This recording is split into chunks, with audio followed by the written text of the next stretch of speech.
Want to check out 28 years later, the Bone Temple? I'm gonna let you know right now. This was quite the little spin-off from the franchise, and I'm looking forward to telling you guys more about it. With that being said, this is El Camino, and welcome to my Flick Report. So yeah, this storyline pretty much concentrates on Dr. Ian's existence and everything that happened to him.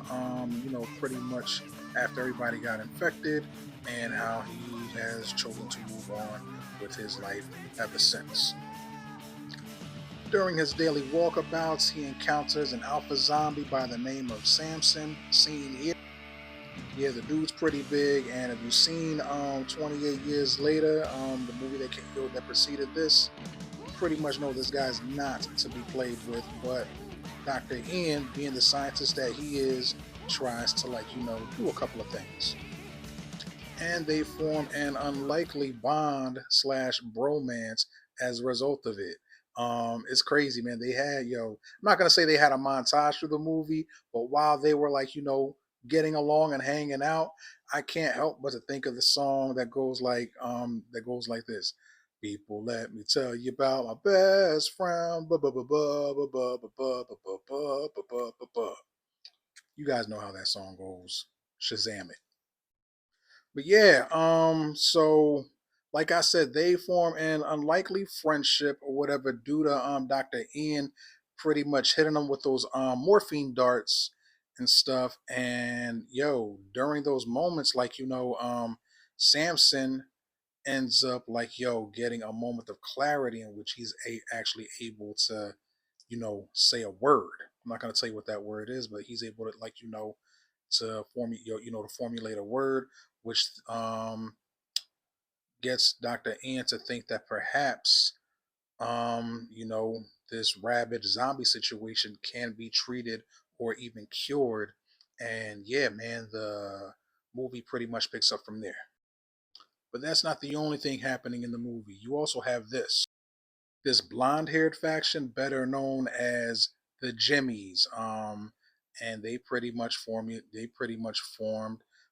as a result of, yeah, they're pretty much being lawlessness and nobody around to take accountability for said people in the population. So yeah, this merry band of people just goes around wreaking havoc to any survivors that may be left. And those are all the storylines you're going to get from me. Now, the question that I asked myself coming into this movie was this: can this movie be a standalone movie without you watching the movies that preceded it? Um, for me, I'm going to say no.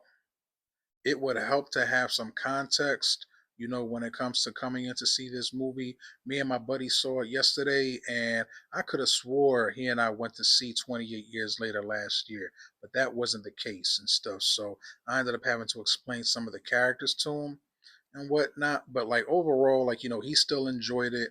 I'm just saying, if you didn't check out 28 years later, you should check that out before seeing this. That way you can get better context as to who the characters are in this movie.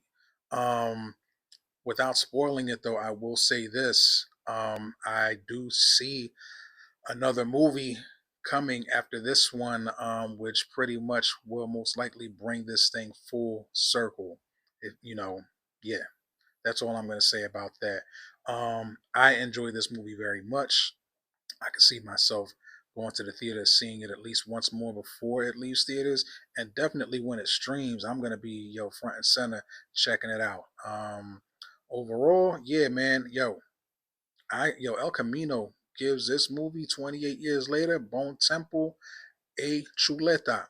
I'm gonna say this though: the movie that preceded it last year, 28 years later, in my opinion, was better than this one, but this one was still really, really good on its own and whatnot. But yeah, that's about it, man. Check it out. It's in theaters now. You won't be disappointed.